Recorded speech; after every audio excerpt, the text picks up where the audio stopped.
Don't try anything you're about to see at home.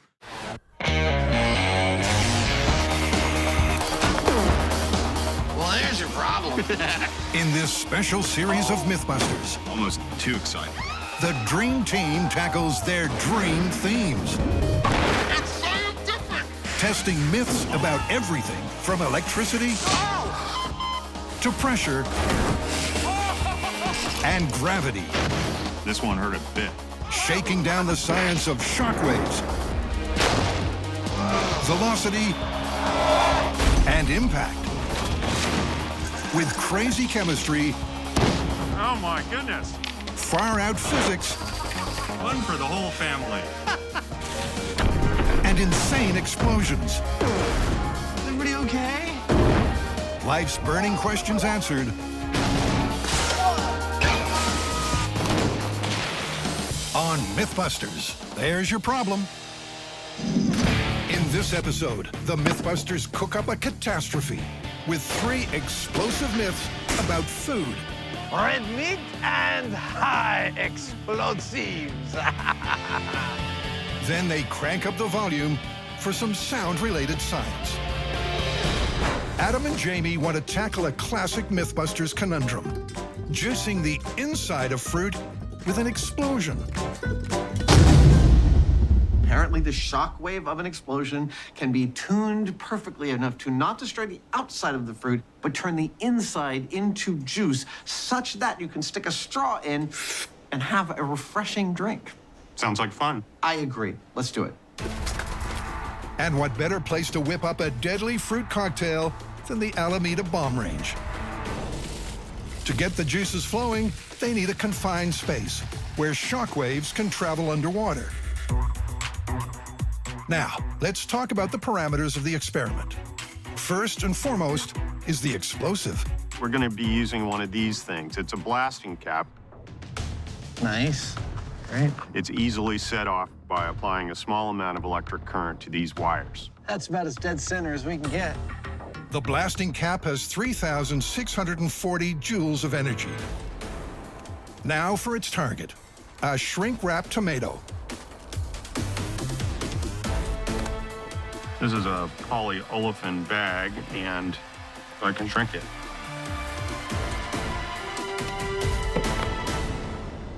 There you go. Oh, that's beautiful. Do you think this will float? I think it will.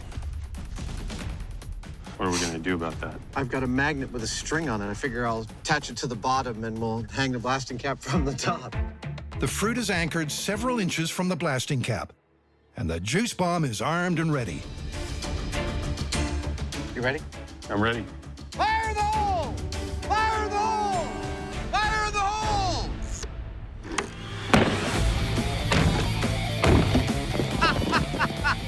The whole thing jumped.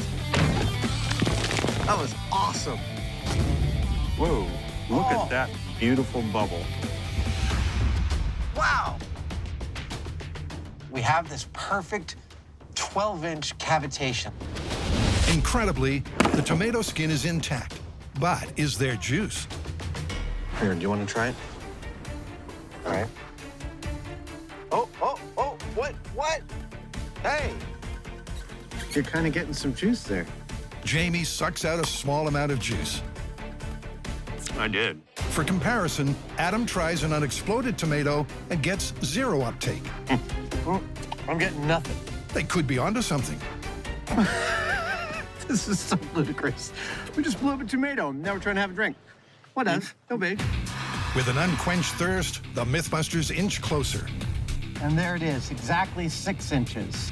1 inch closer than last time. But will it smash the tomato to smithereens? Fire the hole! That doesn't get old. The blast wave is measured at 27,000 feet per second, but the skin stays on.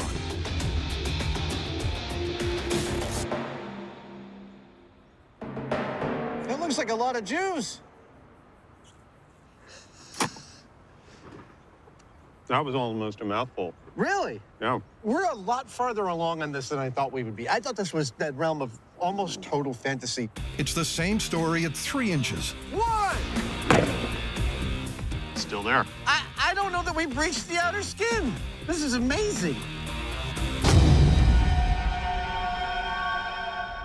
And each time they get closer, Jamie gets more juice. Look at that, dude. That looks like the best one yet. Until half an inch proves fatal to the fruit. One!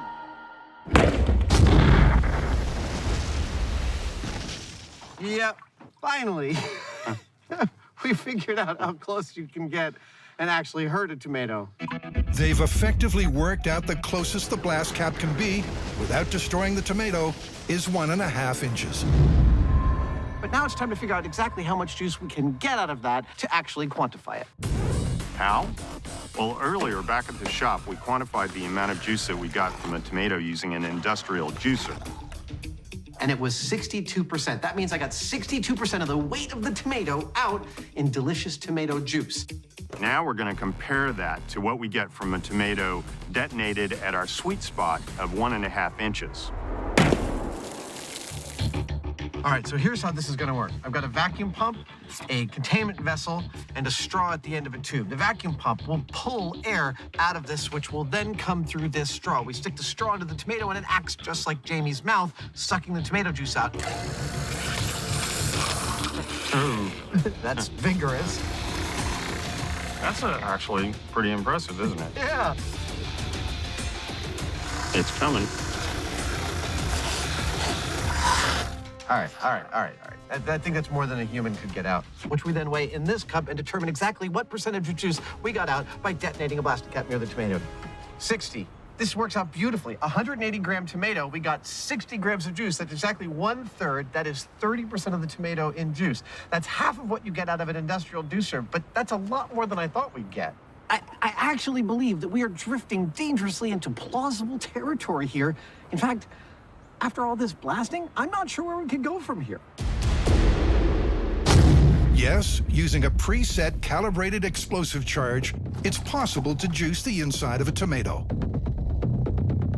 And there's really only one place to go from here. I think we need more explosives. Now, of course, it's MythBusters, so where a small amount of explosives seems to work pretty well, a large amount of explosives ought to work a lot better. This time around, we're going to be using 20 pounds of TNT. Nice. Nice and peaceful out here. At least right now it is. And that's going to create a much larger and more powerful pressure wave. So in theory, that should do a better job of creating more juice. They're scaling up the blast by a factor of 10,000, which calls for a fruit medley. Oranges, check. Cucumbers, check. Tomatoes, wrapped, check. Pineapples, check. 20 pounds of TNT. Let's make some fruit juice. While the blasting cap had an explosive energy of 3,640 joules, 20 pounds of TNT has 37 megajoules. Will a larger amplitude shockwave be more effective? We're going to hang 20 pounds of explosives 10 feet down. At each of the numbered markers is hanging a bag of fruit about 5 feet down. Okay, large-scale fruit smoothie in 3, 2, 1. Whoa! Uh-oh. Yeah, that was a little more energetic than I thought. At 3,000 frames a second, the evolution of the blast can be seen in all its glory. You can see the original impulse of the explosive starting to expand, and then you can see a set of different speed shock waves emanating out from that center. Then you can also see some of the reflected waves, which are bouncing off the bottom of the lake, also interrupting and creating secondary artifacts around the primary shock wave. This is one of the loveliest shots of an explosion I think that we have ever gotten. But did they get any juice? That's 40. This is actually pretty darn cool. We were afraid when we first saw the explosion go off that we'd lost like most of our fruit. But it turns out it seems that we have lost our 2, 5, and 10-foot bags, which we kind of expected because they're so close to the explosion. We got them from 15. Awesome. But we have 15, 20, 25, 30, and 40. Now it's time to inspect and see just how juicy our bouquets of fruit and vegetables are. The initial signs are not good. Oh, man. Okay, I'm just gonna go on a limb and say cucumbers do not like explosives. Many of the skins are ruptured. And even though there is evidence of tenderization, It's definitely softer. there is no juice to be extracted from any of the fruit. No, so I'd say that orange is not a fruit juice dispenser. No. No. Tomatoes, that one's dead. The kind of carnage that can only be yielded by an episode of MythBusters. But why didn't it scale up? We know that blast pressures can bounce off of surfaces. They can reflect.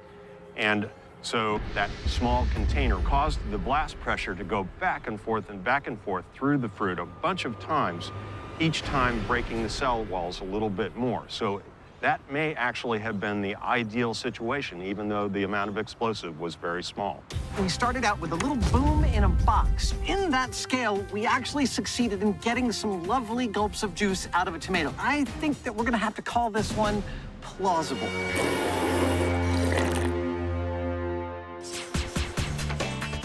Next up, it's popcorn pandemonium at the bomb range. The premise behind this myth is simple. The heat and pressure of an explosion causes raw popcorn kernels to cook in an instant. The plan is to create an explosion by strapping some C4 onto a propane tank This doesn't pop the popcorn. I don't know what will. and place some popcorn kernels on top inside some tin foil, and voila, popcorn rain. Now, we know that heat is what causes popcorn kernels to pop into popcorn. I mean, you could do it on your stove. And I think it's fairly likely that the size of fireball that we'll get will generate the sufficient amount of heat to make something pop. Or will it just scatter corn kernels to the far-flung corners of the county? All right, here we go. In 3, 2, 1.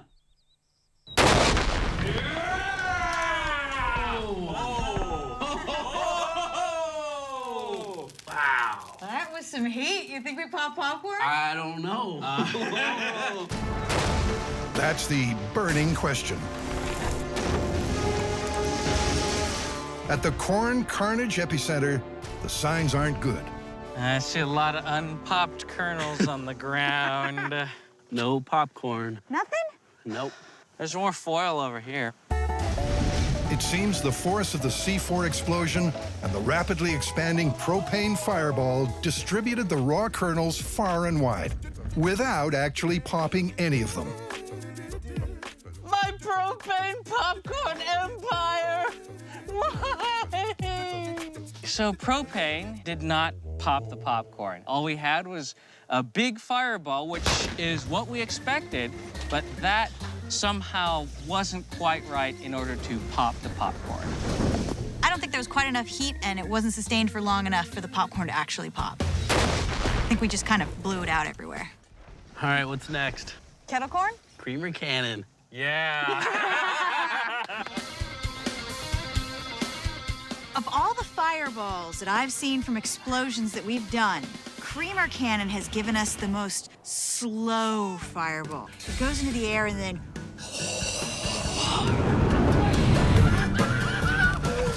Technically, this won't be an explosion, but a fireball could easily be behind the myth.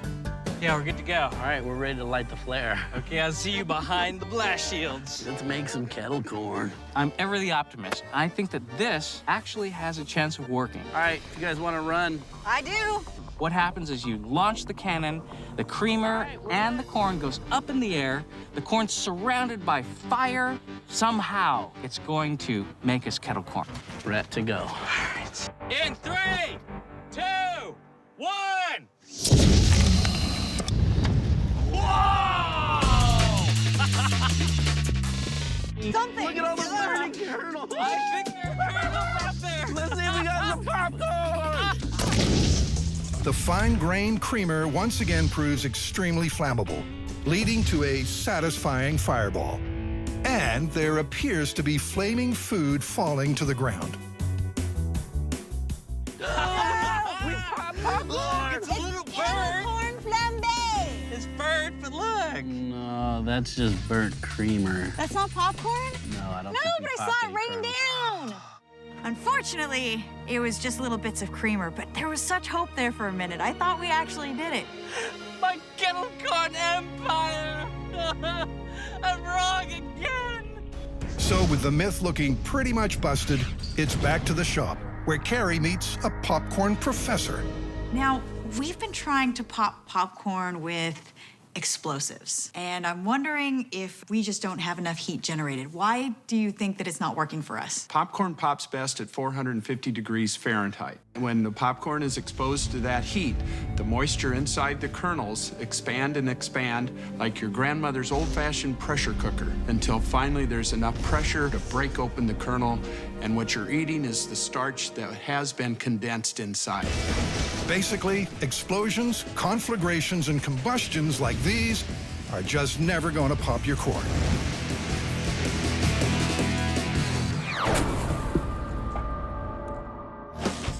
And now for the main course. Tenderized steak, MythBusters style.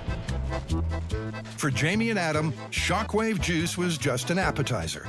Could the same explosive technique be used for a melt-in-the-mouth steak? Tenderness depends very much on where it's cut from the cow. Meat from the short ribs is super soft. Meat from the neck and the rump, not so squishy. It's all to do with the strength of the connective tissue between muscle fibers. The weaker the tissue, the softer the meat. Two common ways to break those bonds are powdered pineapple enzymes and a sound thrashing.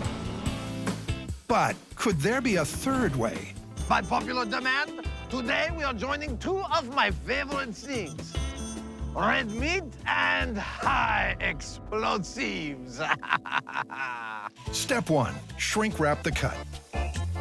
Then seal and deliver to the bomb range.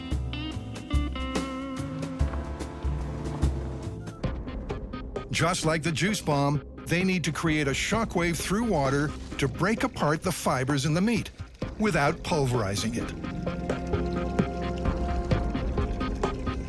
As for how much explosives they'll need, well, they'll find that out by trial and error. Tenderizing steak with explosives in 3, 2, 1. Jamie, I think that was too much explosives. Some chefs add too much salt. Some chefs go nuts on the garlic. But they've added way too much C4.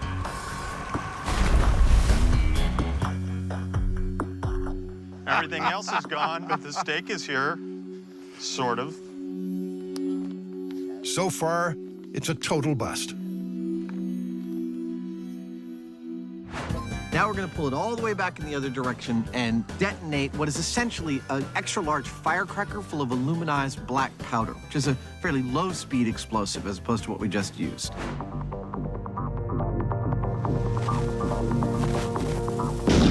That was a nice little blast. The bucket's destroyed. But how about the steak? Well, that went perfect. The explosion went off, and we didn't ruin our bag of meat. Now, I can't tell anything specific just by touching this meat. The proof in any improvement in texture is really going to be in the cooking. 1, 2, 3. But before the barbecue fires up, they have one more tenderization test. They've tracked down someone in the Department of Agriculture who says he knows how to blast the steak to perfection. And they say that we've got to put a steel plate at the bottom of the barrel. We have to suspend it in the air, and they gave us a precise amount of explosive we have to use. So we've done Baby Bear and we've done Papa Bear. This is Goldilocks, right? This is the recommended recipe in 3, 2, 1. Oh, look at that. It's boom time beef. And just like the last time, the steak is... Not breached. And that means it's time to get cooking. As the sun goes down, the barbecue fires up.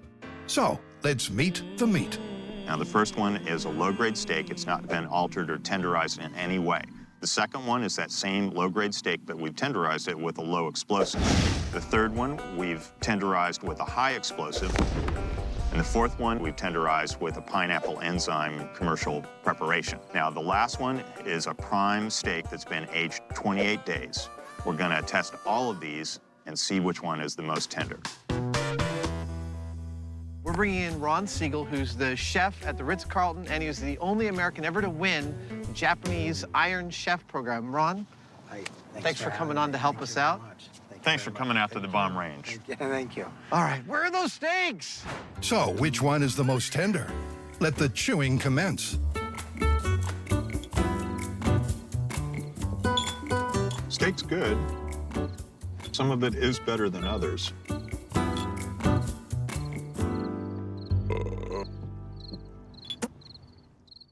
Okay. So, drum roll, please.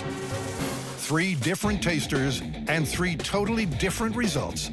No one agreed on anything. That means the Mythbusters need a new objective test of tenderization. So Adam's rigged up the perfect machine. Starting from the bottom up, we've got a plate in here, which the meat is placed on. It's got a slot in it, exactly the width that the USDA specs the slot in their machine should be. Above that is a blade. That is exactly the angle the USDA says it should be. Above the blade is a pressure gauge, which, as the blade pushes through the meat, will read exactly the number of pounds of force required to push through that meat. And what's pushing this down at a constant speed but a linear actuator, which I will power with a power supply. This is exactly the way the government tests the tenderness of meat. It ought to be good enough for us. 2.5. 2.1. 2.4. Dude, you know, the readings are looking pretty consistent here. With the testing machine operating to perfection, it's time to return to the bomb range to get one more exploded steak sample. They'll use the recommended Goldilocks suspension barrel method. Are we set? I think we're set. Tenderizing meat with high explosives in 3, 2, 1. Oh, that's pretty.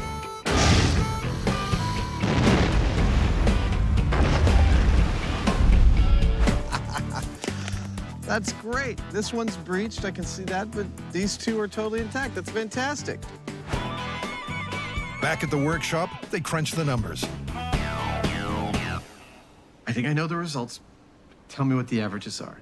Control was 2.82, and the exploded steak was 1.16. Oh, that's so great! I'm exhausted. All of this protocol to build the machine and to have it actually give us results. We were hoping to see something, and we got something. Yeah, when you're chewing on it, you can't tell, but the machine won't lie. That's awesome. That's awesome! Against all expectations, it seems blasting a steak to kingdom come really does make it melt in your mouth. With the food-based myths well and truly well done, it's time to activate another sense. With 3 sound-based myths. Starting with a cracker. There's a popular idea that whips produce their characteristic crack by moving faster than the speed of sound. But is this true? That's what we were about to test. All right. Using our high-speed camera and all of the stagecraft we've learned in 10 years of doing this show, we're going to try and prove that the end of the whip breaks the speed of sound. Sound travels at just over 1,100 feet per second. If they can catch the tip of the whip traveling that fast, the myth will be confirmed. But that's not easy. 3, 2, 1. Because the tip of the whip is moving so fast and over such a large area, it makes it really difficult to see where and when it's making the crack. Yeah, the tip's starting to swing around at about 4D. So with that in mind, we've created this background with a grid on it. Yeah, right about there, a little bit below it, so we can hopefully zoom in on it with the high-speed camera. Oh, spank, right on the same mark. But with the camera recording at the 6,000 frames per second required to measure the speed of sound, zooming in and capturing the exact moment is a very tricky task. Okay, are you ready? Yeah. Okay, here we go.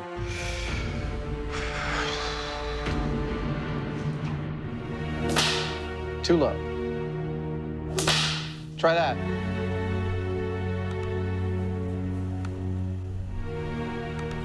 In terms of time, this is like looking for a needle in a haystack. There's a lot of increments when you're looking at 6,000 frames per second to find the exact instant that that passes through the frame. Yep, not only does Adam have to get a clean crack That was too low. and pull off the unlikely feat of hitting the same mark, the guys then have to find those 4 exact frames of action. So the signal you're watching me on right now is transmitting 29.9 something frames per second. Low. I'm aiming at the same spot every single time. Our high-speed camera is catching almost 2 seconds of footage at 6,000 frames per second. That's gonna be too high. It is, it's a little bit of a hunt and peck.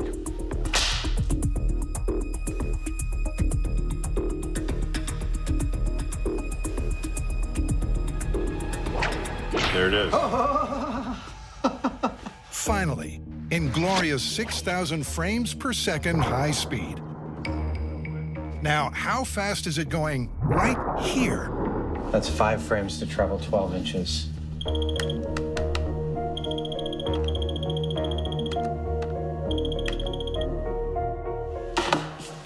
(1,200 feet per second). That That'll- beats the speed of sound. That is awesome! We caught the speed of sound being broken by these little fuzzies. That is so cool. And as for the whip crack sound, it's actually a sonic boom made when the sound barrier is breached, meaning this myth is confirmed. Next up, Jamie and Adam are testing a myth of operatic proportions. Can a singer shatter a wine glass with just their voice alone? Before they try with a singer, the boys have enlisted the help of sound tech Roger, who's going to try to break the glass using sounds made by his computer. So first I want to bring a glass over and we'll measure it and see what its resonant frequency is. And then we'll play that frequency back through the speaker and see if we can break it. So the theory is that the tone you hear boom when you hit it is the same tone that will potentially break it. Correct. Okay. A crystal glass has a natural resonance. This is the frequency at which it most efficiently turns sound waves into physical movement. Play a glass its own resonant frequency, but loud, and it may move so much that it explodes. They're using lead crystal, as it's the most efficient at transforming sound into motion. This lowest peak here is the fundamental frequency. And I'm reading off here 562 hertz. So that's where we should start. With the computer primed to belt out a pure 562 hertz tone, it's myth-busting time. So this is MythBusters wine glass breaking test number 1. Simply playing a tone through the speaker to the glass. That's it. I'm really sorry. I need to actually plug that speaker into something. Oh, details, details. The Mythbusters aren't the only ones that make mistakes. Let's try that again.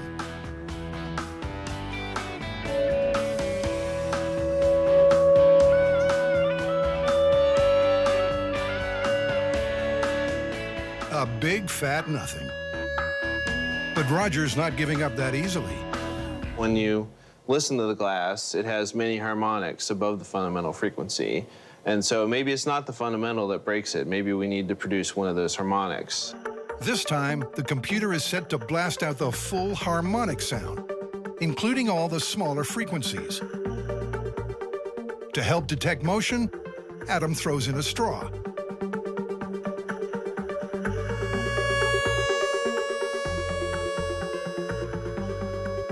The straw dances. The glass really is vibrating. And check out the high speed. The crystal is as wobbly as Jell-O, but not wobbly enough to implode. So that could be myth-busted right there. I don't know that we've exhausted all the possibilities. Yeah, there's something we're missing here because it's really aggressively moving that glass. The question is, why isn't it breaking the glass? The problem may be with the way the sound is being distributed. And Roger's come up with a clever audio fix. A board with a 2-inch hole in it. But how is that going to help? It's going to change the directionality. It's going to change the distribution of pressure in the near field. So it's going to cause an awful lot of different acoustical phenomena. Roger's confident the Holy Board will do the trick. Okay, everyone ready? Ready when you are. 3, 2, 1. Oh, there you go. Okay, that's kind of effective. They've cracked it. The 2-inch hole does the job and proves that sound can break glass. Next, they need to find a singer brave enough to try. Next stop on the glass-shattering tour is song school. This myth needs vocal power. But forget opera singers. Adam and Jamie have gone for full power with rock singer Jamie Vendera. Some of these are a little more dead than the others. If you flick it, now hear how that rings. I mean, it sounds almost like the ring has a kind of curve to it. Exactly, and that's what you're looking for. To start off, he's going to try to achieve breakage using the right tone, amplification through the speaker, and the Holy Board.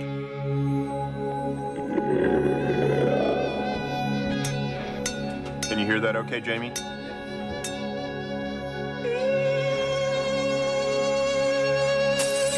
Bingo.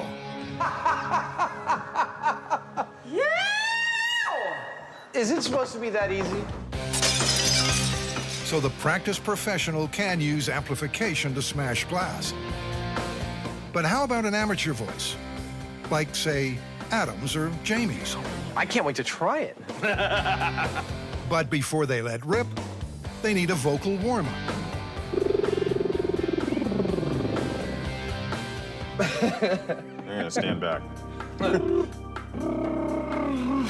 I can't do it while I'm smiling. Believe it or not, this is lesson number 1, lip bubbles. Just do that. Like that? Yeah, several times. Come on, Jamie. I don't know that I can do that at all. You can't make lip bubbles with a stash? Fortunately, there's another technique. Make a smiley face and you go. So it's like falsetto and you start real low and you get louder and louder on the same pitch. Real soft and real like a woman, you know, real like. You want to try a glass? I'm dying to try a glass. All right. Well, I want to see Jamie do it first. Everyone quiet for a second while I give Jamie the tone. This is Jamie Heineman. You know he has perfect pitch. And he's going to need it to break this glass.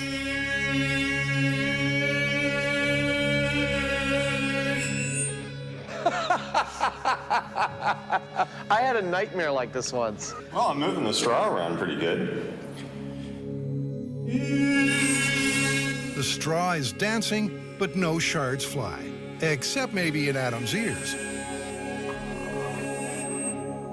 But now it's his turn.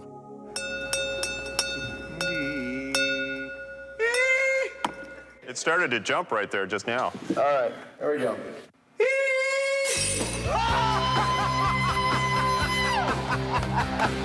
I did it! Wow. Well, there you go. That was great. You have graduated. You're now a full vocalist. Oh, that's incredible! Adam's proven that with a little amplification, even an untrained singer can shatter glass. But to prove the myth, they need to ditch the amp and go unplugged.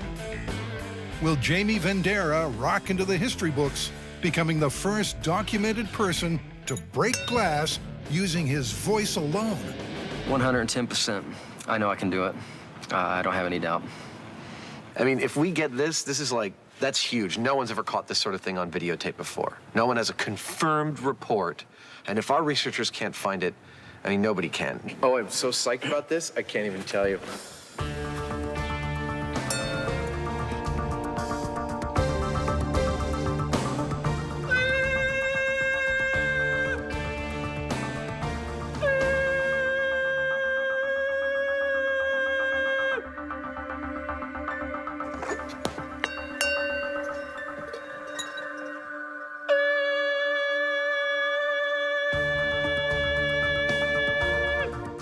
Good job they stocked up on crystal.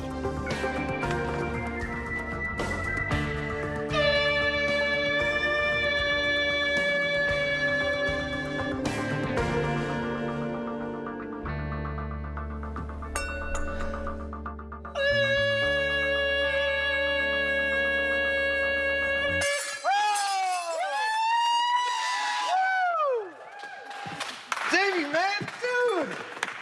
That is a first on television. A MythBusters exclusive. 566 hertz, 105 decibels, and 20 attempts. Makes for a world first. And a myth that's 100% confirmed.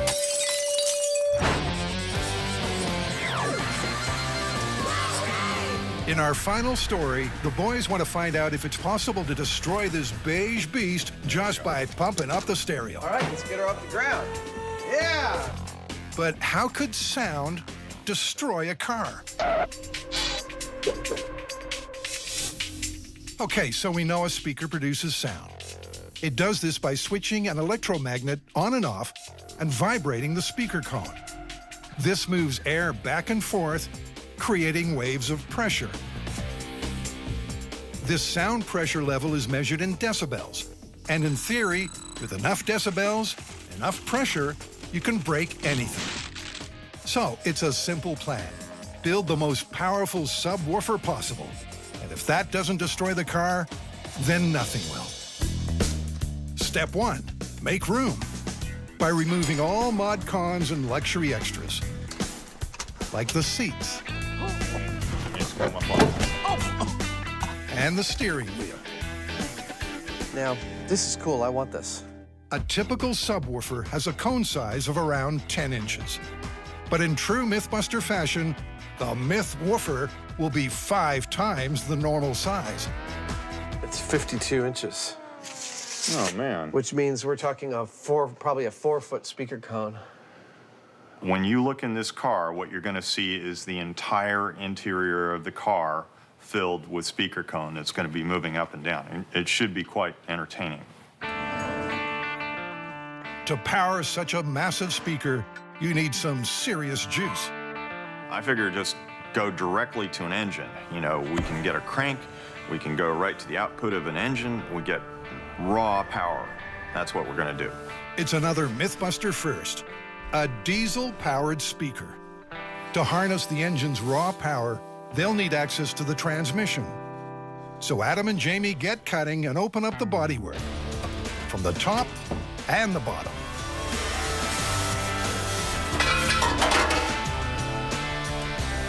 Dr. Savage checks the patient is still alive.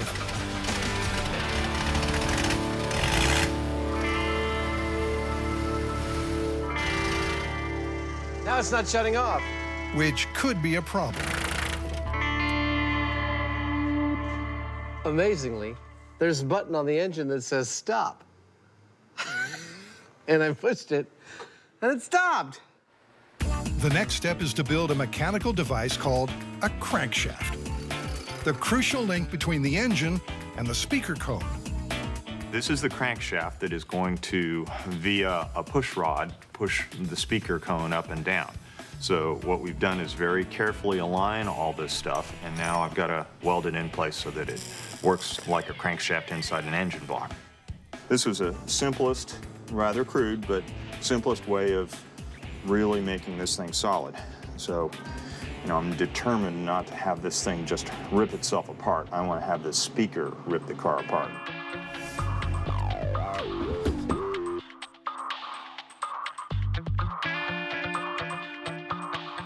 Well, should start it up? I think so.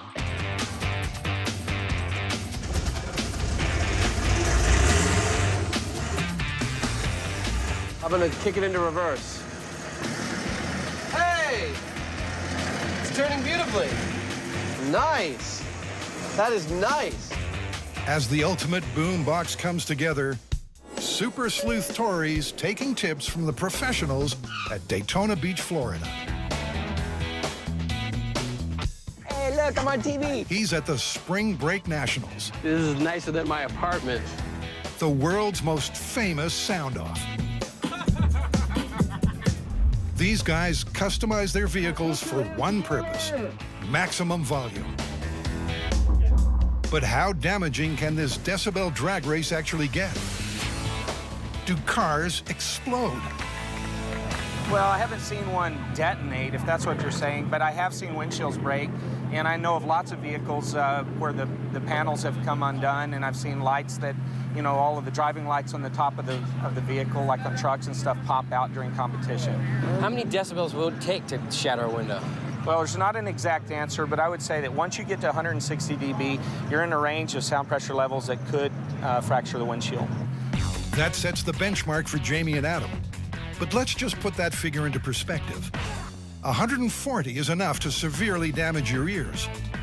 160 decibels is what you get from a jet engine. And 198 to 201 is enough to kill you.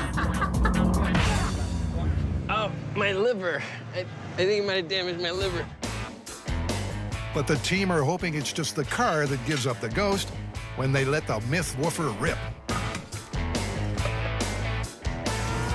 This is the cone for the speaker. Now, technically, we could just have a flat plate, but this will actually be stronger. It'll be less likely to bend when we start pumping up and down on it. And, you know, in a real speaker, you would have like something that was perfectly conical, but by making these pie sections, we're able to get pretty close with a lot less work. Well, there it is. Wow. That is perfect. Next, a tractor inner tube will double as a speaker surround.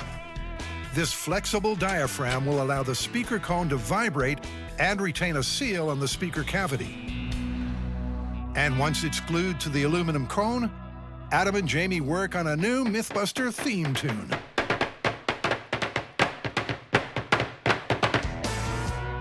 The plan is to power the giant speaker with the diesel engine of the car.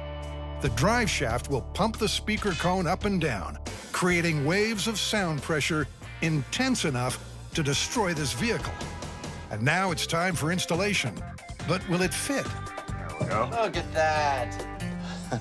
Dude, that's plenty of clearance. I was all worried.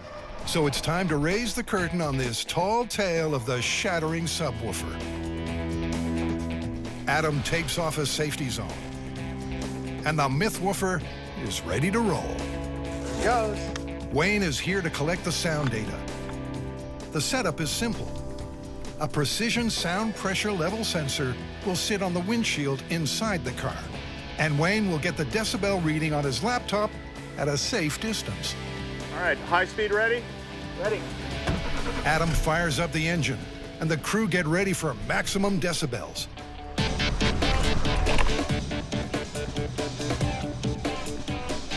But we aren't going to hear any wild tunes here. We've got 3 melodies. It's called first gear, second gear, and third gear. And the sound of shattering car. Ready, let's go for it. In 3, 2, 1.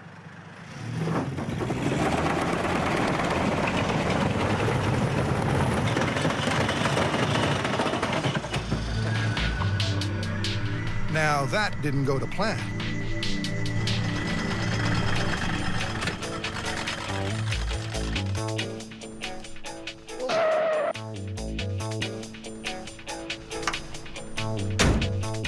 I don't see no cracked glass. And why not? Because the speaker sure looked like it was working. Check this out. Blew the sunroof completely out of its tracks. Oh, no. Well, that's probably the reason the windows didn't go, huh? Yeah, once you have any type of opening, you know, all the pressure inside is released.